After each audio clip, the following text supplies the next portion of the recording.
Good morning and welcome. Thank you for joining us today. My name is Samantha, and I am the director of Florida Association of ACOs. We are so excited for this opportunity to present to you the next installment of our webinar series, HR Must-Knows for the Florida ACOs, presented by our business partner, AlphaStaff. Before we get started today, I'd like to go over a few items so you know how to participate in today's event. You will see a user control panel on your computer's desktop. You can listen in via your computer speakers, or if you would prefer to join over the phone, just select the arrow above the mute button and the dial-in information will be displayed. You will have the opportunity to submit text questions to today's presenters by typing your questions into the Q&A tab. You may send in your questions at any time during this presentation, as we will collect these and address them during the Q&A session towards the end of today's presentation. With that, I'm going to turn our presentation over to Carrie. Good morning, everybody, and thank you for joining. My name is Carrie Sadler. I'm the Senior Director of Client Services here at AlphaStaff. I've been in the PO and HR industry in Central Florida for 30 years, and I've been at AlphaStaff for 20 years. Very excited to be here today.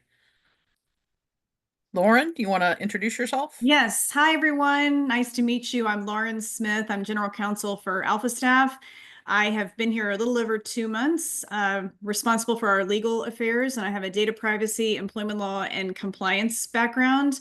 I've been practicing law for close to 20 years and came from Masonite Corporation, which was a publicly traded $4 billion global door manufacturer, where I was the global compliance officer and had oversight for labor and employment matters for a period of time. I've also served as the in-house counsel with oversight of HR for one of the nation's largest agricultural land lenders and provided fractional general counsel services to clients in a range of industries when I was in private practice, which included the healthcare tech space. So again, nice to meet you all. So glad that you're here. Happy to talk to you all today. And also, just please note that this presentation is for informational purposes only, and I am not providing legal advice. And I'll turn it over to Chad with that. Hey, good morning, everybody. My name is Chad Blenden. Thank you for the introduction there, Lauren. We're excited to present to you guys today. I'm the business development manager for AlphaStaff as well. Been in the HR outsourcing industry since 2008 and super excited to partner with Flacos. Have known Nicole Bradbury as well as Samantha for a number of years, and excited to work with them and the team, and really have an opportunity to present really some exciting things within HR. And I'm going to go ahead and turn this back over to Carrie. Thank you so much for being available today. Thank you, Chad. Just at a high level, our agenda for today is we're going to talk about artificial intelligence and healthcare, kind of introduce the concept, talk about how to implement an AI process within your company, and talk about recruitment and AI. We're also going to talk about finding and keeping top performers. And then Lauren is going to talk about hot topics and compliance for Florida employers. So some really good stuff today. We hope you learn a lot, and we're looking forward to answering any questions that you have. Okay, so I'm going to go ahead and jump in and start talking about AI. Artificial intelligence has been around for years, but it has become a much bigger topic of conversation in the workplace as of late, especially 2020, 2023, 2024. We're really talking about it pretty heavily in the workplace now. AI, or artificial intelligence, refers to machines that are programmed to mimic human intelligence, analyzing data to recognize patterns and make decisions. But generative AI is a subset of AI that creates new content from learned data, excelling in pattern creation across various mediums like text, images, or audio. Traditional AI is reactive, but generative AI is proactive and capable of creating something new using learned data patterns. So that's a lot of scientific stuff, but I'm going to get into a little bit more about what AI can do in the workplace. The launch of OpenAI's ChatGPT rocketed generative AI onto the radar of many people who didn't feel it was relevant to their lives. This includes workers who've already been touched by the technology, whether they know it or not. ChatGPT is helping workers write cover letters and resumes, generate ideas, and even art in the workplace, and much more. It's already making a splash in hiring with recruiters, and we're going to talk a little bit more about recruiting later. But we're finding that those individuals within companies need to adapt to the new technology, and as competing companies rush to launch similar tools, the technology will only get stronger and more sophisticated. It behooves all of us to get to know what AI can do for us. Although some workers fear that they may be replaced by AI, experts say the technology may actually have the power to positively impact workers' daily lives and skill sets, and even improve on the overall work economy. ChatGPT is one example of generative AI technology that uses large language models and a text interface to respond to users' inquiries. For example, ChatGPT interacts with users in a conversational way by providing responses to users' natural language queries through an online chatbot interface. However, ChatGPT does not actually understand human conversation. So generative AI has many potential benefits for healthcare. Increased efficiency can help to automate administrative tasks, allowing practitioners to focus on patient care. To enhance the customer experience, for example, make it easier for patients to make appointments. Better resource allocation, examine information about patients to help determine how to best use resources like staff, equipment, and facilities. Most employers don't have policies to manage how employees use AI in the workplace, and others do have policies, but some need to be updated. And HR can minimize AI's top risks, which include inaccuracy, plagiarism, and misappropriation, by drafting a policy in tandem with your IT department and counsel. Going on to the next slide. Integrating AI into routine clinical practice will require careful validation, training, and ongoing monitoring to ensure its accuracy, safety, and effectiveness in supporting physicians to deliver care. While AI can be a valuable asset in the medical field, it cannot replace the human element. AI can and should be used to enhance the practice of medicine, empowering doctors with the latest technological tools to serve patients better. In terms of intellectual property that's protected under US law that we need to be leery of, patents, trade secrets, copyrights, trademarks are many examples of things that are protected under US law that when we're using AI that we need to be careful about. With quality oversight and the appropriate level of engagement with and education, providers will be more prepared to evaluate and interpret the AI systems they will encounter in the evolving healthcare environment. So when we talk about recruitment, next slide, please. AI is not going to replace human recruiters. It will make their jobs easier and allow recruiters to focus on other tasks like planning, orientation for employees, minimizing biases that might influence decision making. To stay ahead in the ever-changing field of recruitment, it's key to understand and take notice of the power of AI. Continued innovation will likely expand AI's capabilities to optimize future recruitment workflows. Success ultimately hinges on integrating human skill with the machine learning and a trust-based partnership.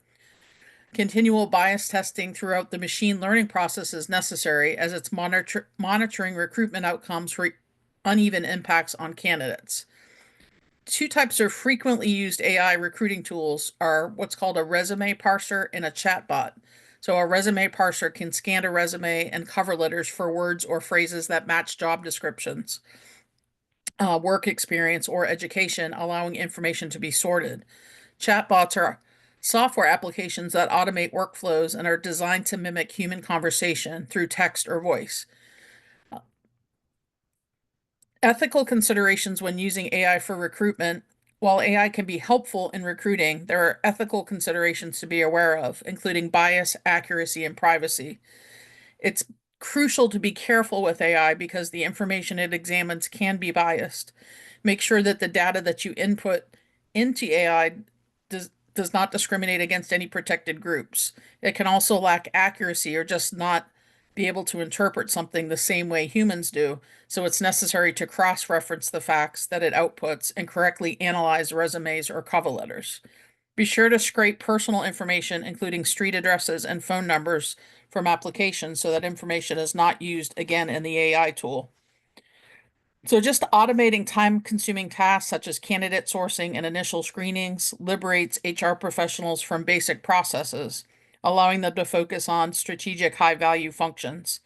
AI-powered tools can swiftly analyze resumes to identify keywords, skills, and experiences, shortlisting candidates in mere minutes, a task that normally takes a recruiter quite a bit of time, depending on the number of resumes they have to screen. The advent of chatbot and AI-driven scheduling tools has revolutionized the candidate experience by providing instant access to information, creating personalized communication, and ensuring timely follow-up.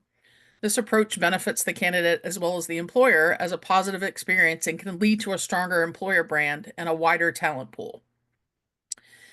AI also has predictive capabilities to empower organizations to make data-driven hiring decisions. It can forecast which candidates are most likely to succeed in a specific position by analyzing past recruitment data and performance metrics. These insights minimize the risk of bad hires, a costly issue many companies face. So integrating AI into the recruitment process can be tricky, so it's important to have a strategic plan or approach. Training on AI for an HR team is vital and will keep everyone on the same page and make for a smooth transition into recruiting with AI tools. It's also crucial to find the right tools. You can start by assessing where your gaps or opportunities to streamline may be and look for solutions that target your specific needs.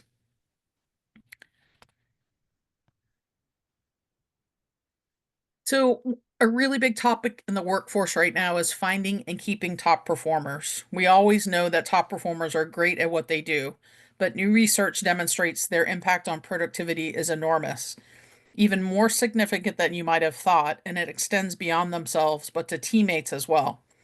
They are likely to leave because they have so many opportunities and greater career mobility based on their capabilities. So, how do you keep top performers and create the conditions for them to thrive, contribute, and develop? It's a very critical question. The talent shortage is acute, and as a result, you want to hold on to your best people. Fortunately, there are strategies that are especially effective in keeping and nurturing top performers. So, we're kind of equating keeping top performers to growing a plant. Taking a plant, what do? You have your soil. Don't just throw the seeds in the soil and hope they take root. Prepare the soil. Provide realistic job previews and expectations with that candidate. It starts with the interview and with the onboarding. Consider having a pre-boarding process, maybe a welcome package to their home, providing info that employees need to know, and a preview of their first week. Set things up for success and get your new employee excited to come to work. Choose and plant the right seed for the intended outcomes. Don't just leave them to the elements. Nurture their growth, water when needed, pull the weeds when they sprout instead of letting them multiply. Getting feedback is critical. Share how the feedback is given and received, and provide and ask for ongoing feedback. What should I keep doing? What should I stop doing? What should I start doing? Talk to your new candidate. Survey that new hire, find out how they feel about things, and survey your long timers as well. So make adjustments as needed. Is it getting too much sun or not enough? Too much guidance, not enough. Try to make sure that your level of interaction with that candidate is where it needs to be. Developing the candidate, survey employees for what worked and didn't work, ask employees for their developmental goals and what training is needed, and then provide it. Be creative, use a buddy system, engage employees in providing training or at least contributing ideas to the training. Always check their progress, ask how things are going, make a point to see and listen, and make the effort to catch them doing a good job. So it's not just enough to attract talent, it's critical to retain that talent.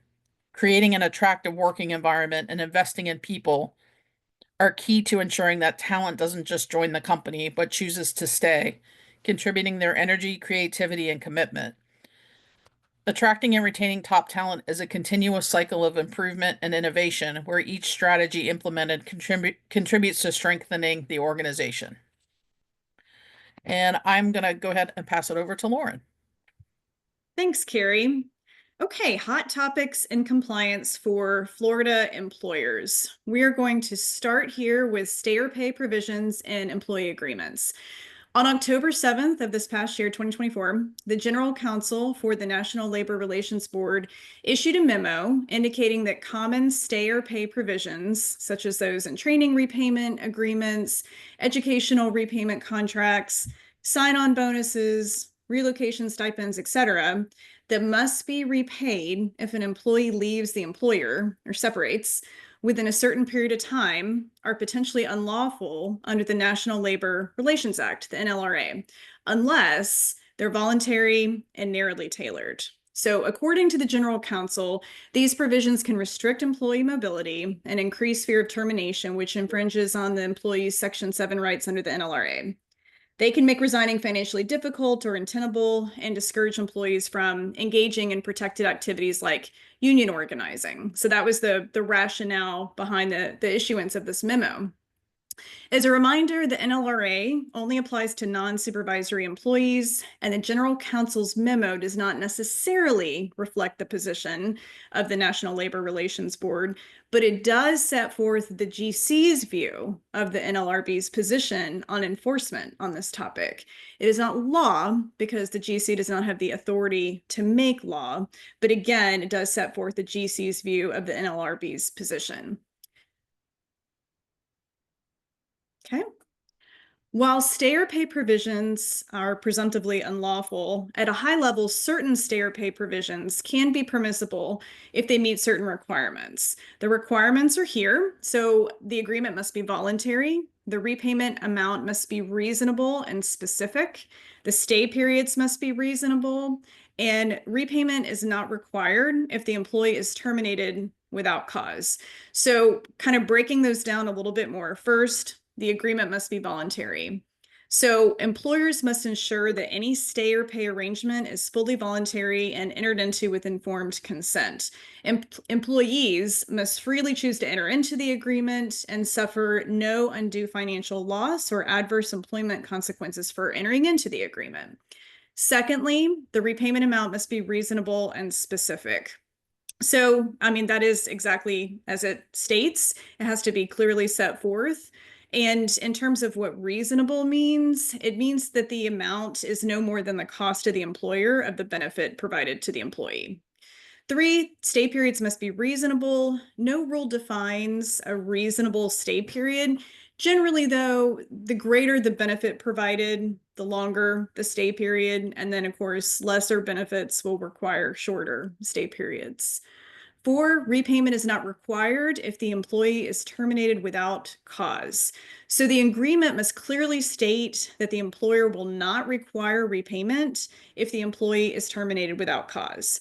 It does not define what constitutes cause. It does say a provision is unlawfully coercive if it requires repayment if the employer terminates the employee for any reason whatsoever. So in terms of next steps, employers had until December 6th, 2024, that was the deadline, to amend any pre-existing stay or pay provisions that did not satisfy the requirements that we just went over that were set forth in the GC's memo.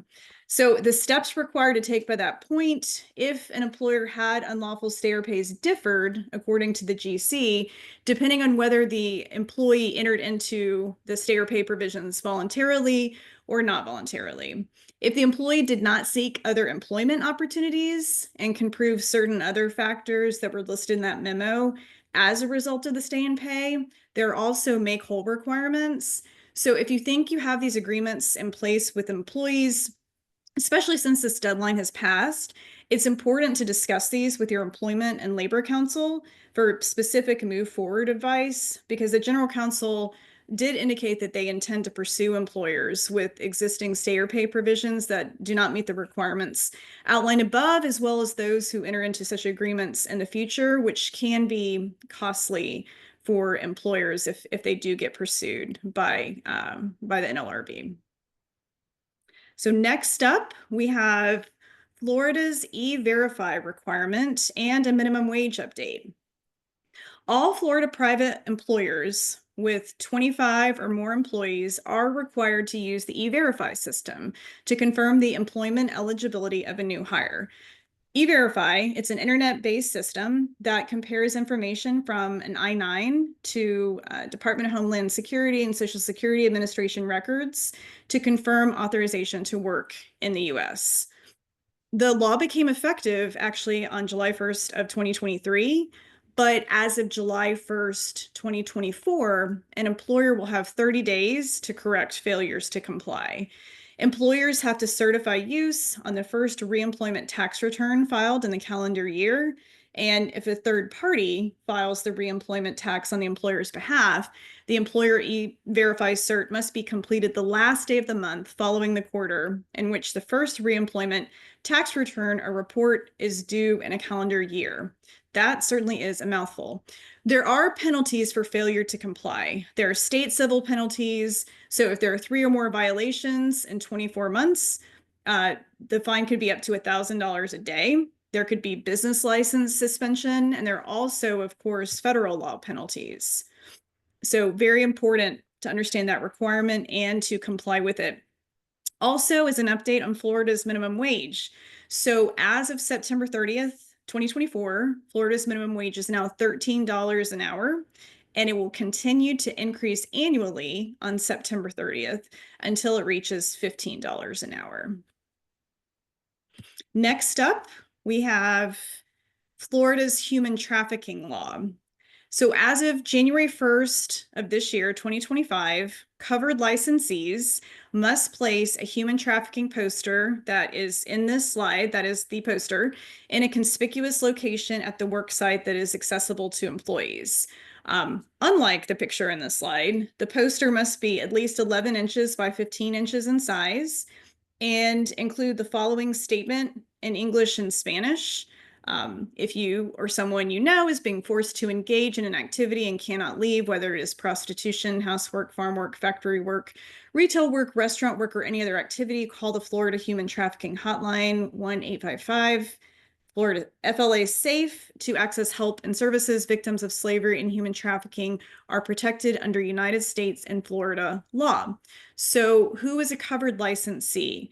That includes those licensed under Chapter 458 of Florida statutes, which is medical practice, 459, osteopathic medicine, 460, chiropractic medicine, 461, pediatric medicine, 463, optometry, 468 is a miscellaneous chapter, and 486 is physical therapy. Florida statute 456.0341 sub 3 is the applicable statute governing certain healthcare certificate holders and licensees. So again, make sure that if you are a covered licensee, that poster is required to be posted in a conspicuous location at the worksite that is accessible to employees. It is available on the Florida Department of Health website. You can go right there, get a copy of it. And again, this image is the exact image that must be displayed on the poster. This concludes the Florida compliance updates for employers section of the presentation. Thank you all very much. As just a reminder, all information provided in the presentation is for general information and does not constitute legal advice. Only accept legal advice from a licensed legal professional with whom you have an attorney-client relationship. So thank you all very much. I'm going to turn it over now to, I believe, Chad. Yeah, Lauren, I appreciate that. I just want to kind of take the time to tell you a little bit about AlphaStaff. One of the things, so Lauren and Carrie and myself are all based in Florida. Like I mentioned at the beginning of the call, we are actually based out of Sunrise, Florida, our corporate office, but we actually support all 50 states. We're super excited about this opportunity to be a consultative partner with FLACOS and the ACOs within FLACOS. And just a little bit about AlphaStaff. We've been around for over 25 years. We service well over 500,000 employees since 1997. One of our greatest things that we like to say that we're proud of is our client retention and our service team. So Carrie and her team, she's one of our most tenured employees within AlphaStaff, and she has really built a strong foundation around service. This industry in the human capital management industry, service is extremely key in who you partner with. And, as I move to the next slide, we're going to talk about some of our core functions that we offer as an HR outsourcing company. Obviously, human resources, we're there as an extension, and we like to partner with our clients to be there as little or as much as you need us to be. And we handle all the things around payroll, risk management, workers' comp, employee benefit administration. We have access to analytic tools as well as unemployment claims management. Everything is handled through our technology platform, so a single source sign-on, as well as to Carrie was talking about how important recruiting is, as well as companies are trying to find the right talent, and then how do we keep those folks, right? So one of the unique things around AlphaStaff, how we are different than some of the other companies that do some things similar to us, is we are not a one size fits all. We are very customizable, really kind of a white glove service to really what our clients need. So ideally, what we'd like to do is, myself, I'd like to sit down with the senior leadership of an ACO and really kind of figure out what their goals are to protect the liability of the business and protect their greatest asset, right? Their employees. And so we help them put together a strategic, tailored plan for any one of these services, if not all of them. And we're there to help them grow throughout the entire employee life cycle. And so from hire to retire, God forbid there needs to be some kind of termination or whatnot, we're there to walk them through the entire process so that, again, we can protect the liability of their business, if you will.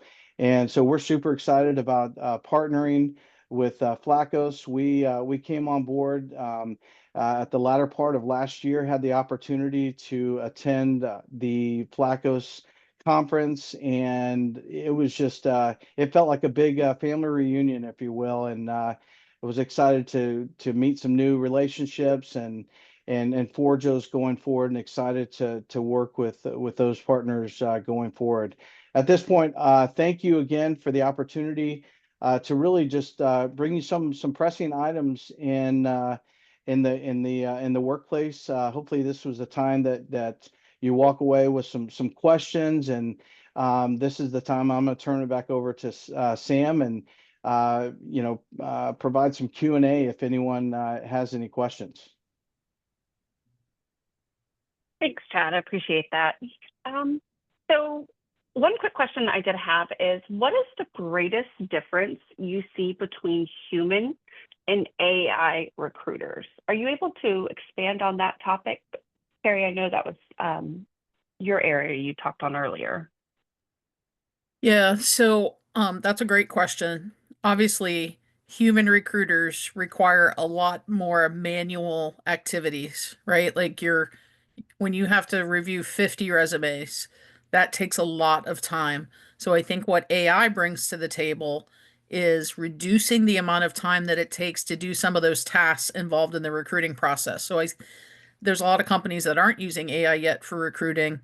And I think what we do as we talk to our clients that are willing to start using AI is you start off slow and work your way up and start introducing AI related tools into your regular processes to start so that you can be more efficient and become more comfortable using AI. So overall, I think just at a high level, I think the answer to that question is humans require a lot more manual intervention when it comes to the different recruiting processes, and AI is going to help that human do those things quicker and more efficiently.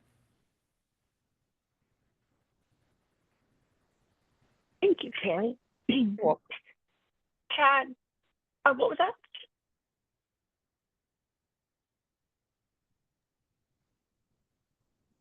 Chad, next question I think is more geared towards you. Do we need to use all of your services, or can you pick and choose what is needed, or do you have an a la carte menu?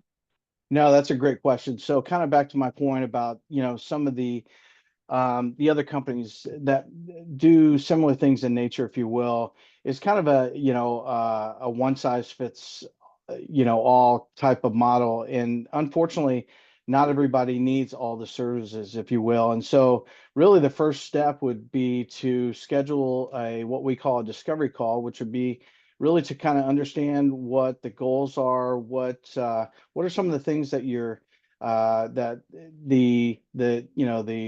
the offices are dealing with, and then we would be able to determine, what services would best fit them. And if, let's just say, hey, they want to start out with our recruiting services, we've got a full in-depth recruiting company that would help them specifically, target some of those key, positions that they're trying to fit.